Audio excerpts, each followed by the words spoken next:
Dahlia के बड़े-बड़े फूलों के लिए फ़ैब में आपको क्या चीज़ इस्तेमाल करना है और किस तरीके से डहलिया से आप मई जून तक फ्लावरिंग ले सकते हैं, अभी वीडियो में मैं आपको बताने वाली हूँ। वैसे तो डहलिया सर्दियों का पौधा है और हमें लगता है कि नवंबर, दिसंबर, जनवरी में अच्छी फ्लावरिंग करेगा, लेकिन कई सालों में मैंने ये देखा है कि डहलिया हमेशा फ़ैब में सरस्वती पूजा के बाद ही फ्लावरिंग अच्छी करना शुरू करता है। यानी कि जब धूप में थोड़ी-सी गर्माहट और यूँ कह सकते हैं धूप थोड़ी-सी तेज़ होती है, तभी डहलिया में फ्लावरिंग ली जा सकती है।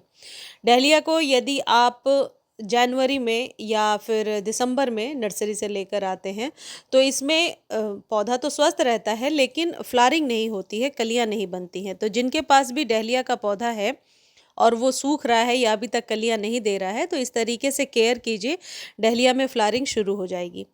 पहली चीज़ तो ये है कि डहलिया को आप कटिंग से और बीजों से ग्रो कर सकते हैं, लेकिन दोनों ही तरीके से ग्रो करने का जो समय है वो अक्टूबर तक ही होता है। तो अब यदि आपके पास डहलिया है तो ये खाद डालकर आप फ्लावरिंग का साइज़ बड़ा ले सकते हैं या फिर आप इस पौधे को अभी भी नर्सरी से खरीद सकते हैं। 100 रुपीज़ तक में बहुत आसानी से नर्सरी में ये आपको मिल जाएगा। डहलिया के लिए लिक्विड खाद ही बेस्ट होता है, जो अभी वीडियो में आपको बता रही हूँ। ये खाद अभी आप 7 दिनों पर एक बार डहलिया में देते जाइए, अप्रैल तक आराम से फ्लावरिंग होती रहेगी। डहलिया के पौधे को यदि आप कटिंग से लगाते हैं तो इसकी मोटी स्टेम आप ले पाएंगे। बीजों से फ्लावरिंग होने में थोड़ी देर हो जाती है, तो कटिंग से ग्रो होने वाला, आसानी से ग्रो होने वाला ये पौधा है।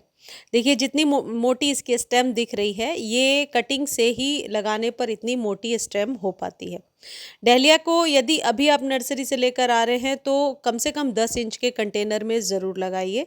और डहलिया के लिए एक चीज़ और आप ध्यान रखेंगे कि इसके फूलों में पानी नहीं जाना चाहिए। जब भी स्प्रे करके पानी दे रहे हैं तो फूलों पर यदि आप पानी डालते हैं तो मैंने देखा है कि फ्लावर्स बहुत जल्दी फंगस का शिकार हो जाते हैं।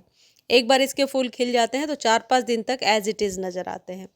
डहलिया क्योंकि बहुत ज़्यादा लॉन्ग हो जाता है, लंबा हो जाता है ये पौधा, यदि हाइब्रिड भी वैरायटी ले रहे हैं तो भी उसकी हाइट अच्छी खासी जाती है।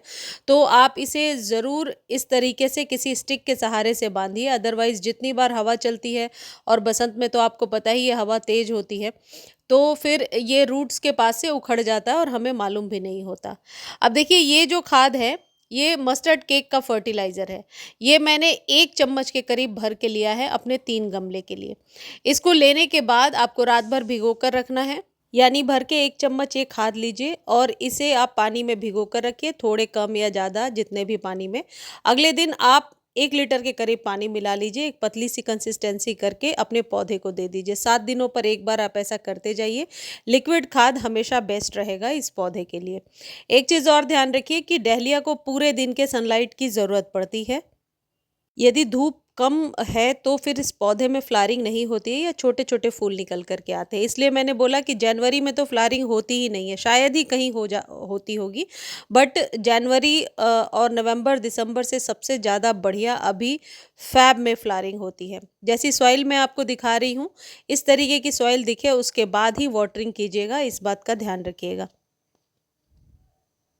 और ये पौधा लॉन्ग टाइम तक रह सके आपके पास, इसके लिए ज़रूरी है कि जब इसके फूल मुरझाने लगेंगे, फेंट हो जाएँगे, तो आप इसे ज़रूर कट कर दीजिए स्टेम के पास से।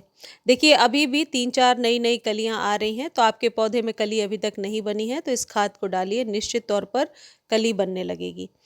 मुझे उम्मीद है ये वीडियो आपको अच्छी लगी होगी। वीडियो को आप लाइक, शेयर, सब्सक्राइब करना बिल्कुल भी ना भूलें। और एक चीज़ है, यदि फंगस वगैरह लग रहा है तो उस लीव को काट करके मैनुअली कट करके हटा दीजिए।